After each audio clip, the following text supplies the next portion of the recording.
Hello good morning बच्चों। बेटा आज हम कर रहे हैं वर्कशीट नंबर 7 क्लास 6 का डेटेड 15 अक्टूबर 2020। और आज का हमारा टॉपिक है बेटा एस्टिमेशन यानी सन्निकटन। तो आज हम एस्टिमेशन करना सीखेंगे। ठीक है बेटा, इसमें करते क्या है, इसका एक्चुअल में मीनिंग क्या है। इसमें हम क्या करते हैं, हम गेस करते हैं कि किसी भी नंबर की अप्रॉक्सीमेटली वो कितने क्लोज़र है किसी नंबर के। ठीक है, यानी हम अनुमान लगाते हैं, हम अप्रॉक्सीमेशन करते हैं, हम उसकी निकटतम संख्या फाइंड आउट कर रहे होते हैं, हम राउंड ऑफ कर रहे होते हैं, यानी हम आकलन लगा रहे होते हैं कि कोई नंबर किसी नंबर के कितना क्लोज़र है। जैसे सपोज करो इसी वर्कशीट में आपको एक क्वेश्चन पूछा गया है, एक एग्जाम्पल दिया गया है कि सपोज करो आपसे पूछा जा रहा है इसमें कि आपकी बर्थडे पार्टी में आपके कितने गेस्ट आएंगे।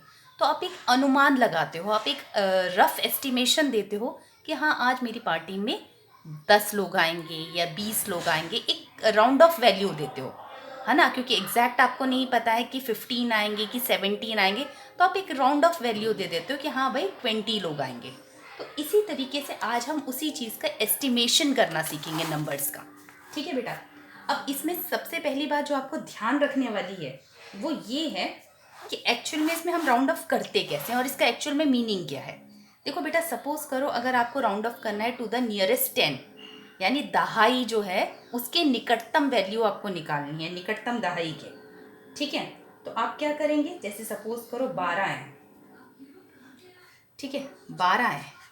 अगर आप ध्यान से देखो, अगर हम 10 से लेकर 20 तक नंबर बनाते हैं, क्योंकि दहाई वाली प्लेस ले रहे हैं, हम टेंस वाली प्लेस ले रहे हैं, तो अगर आप 10 से लेकर 20 तक यहाँ नंबर्स लिखो, 19 एंड 20। ओके, यहाँ पे मैंने 10 से लेकर 20 तक नंबर्स लिख दिए और मुझे फाइंड आउट करनी है वैल्यू 12 की, कि 12 की नियरेस्ट कौन सी वैल्यू है। तो देखो ये जो मेरा 12 है ये यहाँ पर है, और जो नियरेस्ट मेरे जो 10 प्लेसेस हैं वो या तो 10 है या तो 20 है। तो आप ध्यान से देख के समझ पा रहे हो कि बेटा ये जो 12 है ये किसके क्लोज़र है, 10 के क्लोज़र है या 20 के क्लोज़र है। ये ऑब्वियसली बात है, ये 10 के ज़्यादा पास है। ठीक है, तो यानी 12 की जो राउंड ऑफ वैल्यू होगी वो 10 होगी, क्योंकि ये 10 के ज़्यादा क्लोज़र है। ठीक है बेटा, इसी तरीके से अगर सपोज करो हमें ये इसी में अगर 17 का आपसे राउंड ऑफ वैल्यू पूछी जाती। ठीक है, 12 की राउंड ऑफ वैल्यू तो हो गई 10। अगर आपसे पूछा जाता कि 17 की round of value find out करिए, तो 17 मेरा यहाँ पर है, तो 17 मेरे 10 के क्लोज़र है या 20 के क्लोज़र ज़्यादा है। ऑब्वियस सी बात है वो 20 के क्लोज़र ज़्यादा है, तो यानी मैंने इसकी राउंड ऑफ वैल्यू ले ली 20। तो अब आपने देखा बेटा इसमें हमने एक्चुअल में किया क्या है, यहाँ पर हम क्या कर रहे हैं, यानी ये जो 1 2 3 4 ये जो नंबर्स हैं, इन नंबर्स को हम 10 के ज़्यादा क्लोज़र मान रहे हैं। टिल 14 इन नंबर्स को हम 10 के क्लोज़र मान रहे हैं, और 14 के बाद यानी 15 ऑनवर्ड्स, यानी 15 से 19 तक जो नंबर्स हैं इनको हम 20 के क्लोज़र ज़्यादा मान रहे हैं। ठीक है बेटा, तो अब हमने क्या किया है, अब इसका ये जो हमने बेसिक जो इसकी चीज़ समझी है ये मेरा बेसिक है। ठीक है, अब अगर सपोज करो आपको किसी नंबर की एस्टिमेशन लगाने को आता है। ठीक है, जैसे आपको एक नंबर दे रखा है 35624, ये आपको नंबर दे रखा है। ठीक है बेटा, और आपसे कहा जा रहा है इसकी नियरेस्ट 100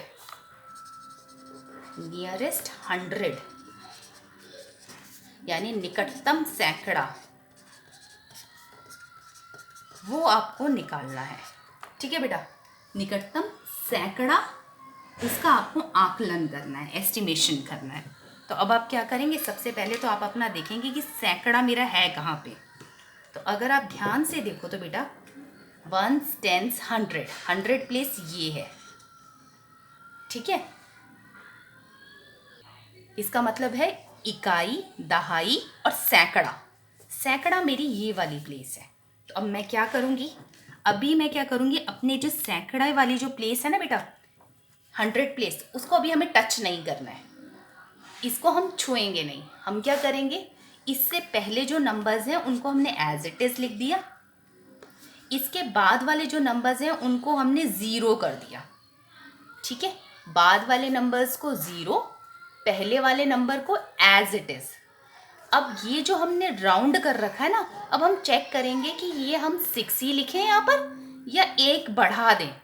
हमेशा ऐसे ही होना है बेटा, हमेशा एस्टिमेशन में ऐसे ही होना है कि जिसका एस्टिमेशन आपको, जिस प्लेस का आपको एस्टिमेशन करने के लिए बोला जाएगा ना, आकलन करने के लिए, आप उस प्लेस को देखोगे और आपको फाइंड आउट करना है कि वो जो नंबर है उस प्लेस पर, वो नंबर आप एज इट इज़ उतारोगे या उसमें +1 कर दोगे।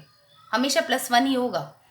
ठीक है, तो ये आप देखने के लिए कि 6 में चेंज होगा या नहीं होगा, इसके लिए मैं क्या करूँगी, 6 के बाद 6 से इधर राइट साइड में कौन सा नंबर है, 2, हम 2 के पास जाएंगे। ठीक है, अब 2 के पास जाएंगे तो अब 2 कह रहा है कि अगर तुम यहाँ ध्यान से देखो बेटा, ये अभी हमने किया था ना यहाँ पे कि 1 2 3 4, ये इधर की साइड वाले नंबर्स हैं और 5 6 7 8 9 ये यहाँ राइट साइड वाले नंबर्स हैं। तो ये कह रहा है 0 1 2 3 4, 4 तक, और उसके बाद ये नेक्स्ट लॉट है 5 6 7 8 9 का, ये दूसरा लॉट है। ये 2 ग्रुप्स बने हुए हैं बेटा। ये वाला ग्रुप कहता है कि भैया नो चेंज, कि भाई नंबर में हम तो भाई कोई चेंज नहीं करेंगे, और ये वाला ग्रुप जो है ये स्ट्रॉन्ग ग्रुप है। ठीक है, देख रहे हो ना इसमें बड़े नंबर्स हैं, तो ये ग्रुप कह रहा है ये पावरफुल ग्रुप है, ये कह रहा है कि +1 कर दो। तो अब ये जो 2 है जिसके पास ये गया हेल्प के लिए कि भाई मुझ में चेंज होगा या नहीं होगा, ये 2 ने कहा कि भाई देखो मैं तो वीकर ग्रुप से हूँ, मैं एक कमज़ोर ग्रुप से बिलोंग करता हूँ, और वो कह रहा है कि नो चेंज, कि भाई कोई चेंज मत करो तुम अपने में, क्योंकि मैं तुम्हें सपोर्ट ही नहीं कर रहा। ठीक है, तो अब यानी 6 की जगह 6 ही आ गया, उसमें चेंज ही नहीं हुआ, क्योंकि वो 2 के पास गया, 2 वीकर ग्रुप का मेंबर था, उसने कहा भाई नो चेंज। तो अब हमारा आंसर हो गया 3 5 6 0 0। राइट, अब बेटा इस वर्कशीट पे बेस्ड क्वेश्चंस करते हैं तो हमें थोड़ा और क्लैरिटी से समझ में आएगा। चलिए बेटा, अब इस वर्कशीट के ज़रा क्वेश्चंस डिस्कस कर लेते हैं वन बाय वन। सबसे पहला क्वेश्चन है नियरेस्ट टेंस, यानी निकटतम दहाई। अब इसको हमें राउंड ऑफ करना है, तो सबसे पहले तो हम अपना नियरेस्ट टेंस यानी टेंस प्लेस और दहाई, ये वाली जो प्लेस है ना, इसको मार्क कर लेते हैं। तो वंस टेंस, इकाई दहाई, ऐसे यहाँ पे वंस टेंस, तो यानी ये बीच वाला 1, इकाई दहाई।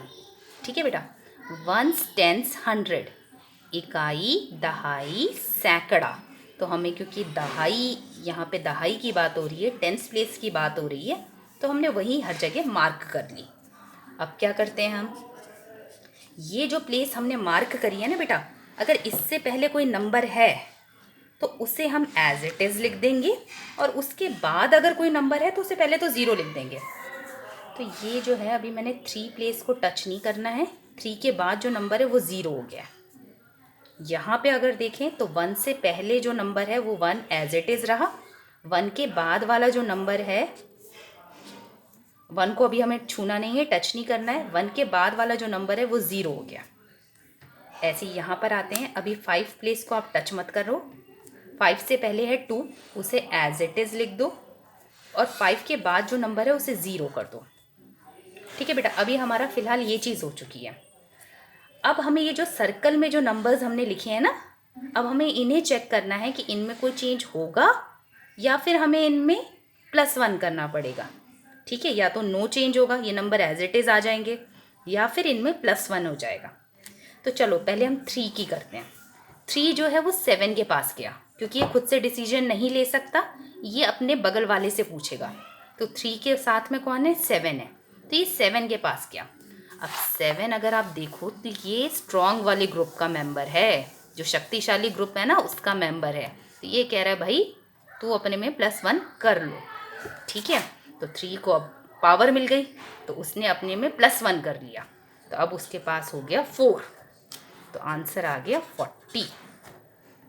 ठीक है बेटा, ऐसे ही अब यहाँ पे जाओ, ये 1 है ना, जिसको हमने सर्कल किया है। अब ये 1 जो है ये गया 5 के पास, इसने 5 से पूछा कि भाई मैं अपने आप को चेंज करूं या फिर नो चेंज, ऐसे ही रहने दूं। तो 5 ने कहा, 5 भी स्ट्रॉन्गर ग्रुप का मेंबर है, उसने कहा भाई तू अपने आप को +1 कर ले।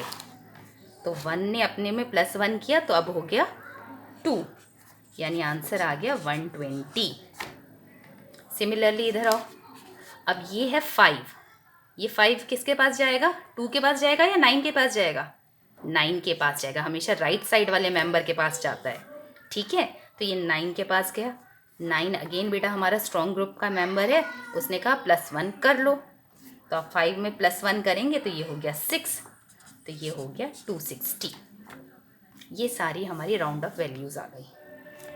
अब नेक्स्ट इसमें देखते हैं, इसमें है बेटा नियरेस्ट 100, यानी निकटतम सैकड़ा। निकटतम सैकड़ा यानी नियरेस्ट 100। तो पहले 100 प्लेस सब में मार्क कर लेते हैं। 1 टेंस 100, 1 टेंस 100, 1 टेंस 100, ये वाली प्लेस, यानी इकाई दहाई सैकड़ा, इकाई दहाई सैकड़ा, इकाई दहाई सैकड़ा, और फिर 1000। तो हमने सैकड़ा वाली जो प्लेस है उसको राउंड ऑफ कर लिया। अब सबसे पहला काम हम क्या करते हैं बेटा, अभी अभी हमने डिस्कस किया, जो प्लेस को हमने सर्कल किया उससे पहले हम कोई नंबर देखते हैं। अगर उससे पहले कोई नंबर नहीं है तो इसको डायरेक्ट ऐसे ही मार्क कर लो, और इसके बाद वाले जो नंबर्स हैं उन्हें पहले 0 लिख लो, बाकी काम बाद में होगा। ये वाली जो राउंड ऑफ वाली प्लेस है जिसे हमें करना है उसको अभी डैश डाल देते हैं, उसके बाद वाले नंबर 0 हो गए।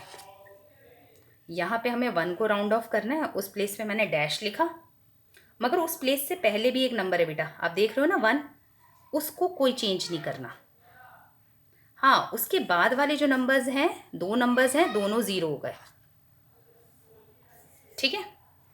अब बात करते हैं इसमें इन नंबर्स की कि ये चेंज होंगे या नहीं होंगे। तो चलो इसको देखते हैं। इसके लिए क्या हुआ कि सबसे पहले ये जो 1 है ये जाएगा किसके पास जाएगा? ये अपने बगल वाले के पास जाएगा, 7 के पास गया। तो 7 बेटा हमारा इस ग्रुप का मेंबर है, इसने कहा +1 कर लो भाई। तो 1 में 1 प्लस हुआ, ये बन गया 2। ऐसे ही ये जो 5 है ये किसके पास गया? ये 4 के पास गया। अब 4 बेटा हमारा वीकर ग्रुप का, कमज़ोर ग्रुप का मेंबर है, उसने कहा भाई नो चेंज, कोई चेंज मत करो, तुम जैसे हो वैसे ही रहो। तो यानी ये 5 है, ये 5 का 5 ही रहा, इसने अपने आप को चेंज नहीं किया। ऐसे ही अब ये 1 है, ये अपने बगल वाले ही यानी 5 के पास गया, उस 5 से पूछा उसने। तो 5 हमारा स्ट्रॉन्ग ग्रुप का मेंबर है, उसने कहा +1। तो 1 में 1 प्लस किया बेटा, तो कितना हो गया? 2। तो यानी अब हमारे आंसर्स हो गए 200, 500, 1200, 1200। ठीक है बेटा, ये हमारी राउंड ऑफ वैल्यूज़ आ गई। अब यहाँ पे हमें करना है नियरेस्ट 1000, यानी निकटतम 1000। अब चलो 1000 वाली प्लेस को हम मार्क करते हैं। 1 टेंस 100,000, 1 टेंस 100,000, 1 टेंस 100,000। हो गई बेटा सारी। अब हम करते हैं, सबसे पहला काम है बेटा उस प्लेस को मार्क करना। दूसरा काम है, दूसरा स्टेप है, उससे पहले वाले नंबर्स को एज इट इज़ लिखना, उसके बाद वाले नंबर्स को 0 लिख देना। और तीसरा काम है उस राउंड ऑफ जिसको हमने सर्कल किया उस प्लेस को चेक करना कि चेंज होगा या नहीं होगा। ठीक है बेटा, तो अब हमने पहला काम कर लिया, प्लेस को सर्कल कर लिया। ठीक है, अब दूसरा काम करते हैं। दूसरे काम में हम क्या करते हैं, वो जो प्लेस हमने सर्कल करी है उसकी जगह डैश डाल दो, उसके बाद वाले सारे नंबर 0 कर दो। 3 नंबर्स थे, तीनों 0 कर दिए। ऐसे ही वो जो प्लेस मैंने सर्कल करी है उसकी जगह डैश डाल दिया, उसके बाद वाले सारे नंबर 0 हो गए। अगेन यही, उस प्लेस को मैंने डैश कर दिया, उसके बाद वाले सारे नंबर 0 हो गए, और उससे पहले अगर कोई नंबर है तो वो एज इट इज़ लिखा जाएगा, उसे 0 नहीं करना है बेटा। उससे पहले अगर कोई नंबर है वो एज इट इज़ लिखा जाएगा, चाहे कितने भी हों, उसके बाद वाले ज़ीरोज़ होते हैं। ठीक है, अब हमारा दूसरा काम भी हो गया। अब हमें करना है अपना थर्ड काम, चेक करना है ये जो नंबर सर्कल हो रखे हैं भाई ये चेंज होंगे या नहीं होंगे। तो ये 1 जो है ये गया 3 के पास, उससे पता करने कि भाई मैं चेंज हूँ या नहीं। तो 3 क्या कहेगा, नो चेंज। तो 3 ने उसको सलाह दी कि भाई तू चेंज मत हो, तो यानी वो 1 का 1 ही रहा। देन 9 किसके पास गया बेटा, 5 के पास गया। 5 ने कहा +1 कर लो, तो 9 ने जब अपने में 1 प्लस किए तो ये हो गया 10। ठीक है बेटा। अब ये 0 जो है ये किसके पास जाएगा, ये 2 के पास जाएगा। और 2 क्या कह रहा है, नो चेंज, अपने में चेंज मत करो, तो 0 का 0 ही रहा। तो अब हमारे आंसर्स क्या हो गए, 1000, 10,000 एंड अगेन 10,000। ठीक है बेटा। अब इसमें बेटा आपका लास्ट इसमें एक क्वेश्चन खुद से उन्होंने दे रखा है, ये आप खुद से करेंगे, जिसमें आपसे पूछा जा रहा है कि आपके परिवार में विवाह समारोह में आने वाले मेहमानों की संख्या का अनुमान लगाइए। अब चलिए ये अनुमान आप खुद से लगाएंगे, अपने घर में डिस्कस करिए और एक अनुमान लगाइए। ठीक है बेटा। तो this was your worksheet number 7। Thank you so much बेटा।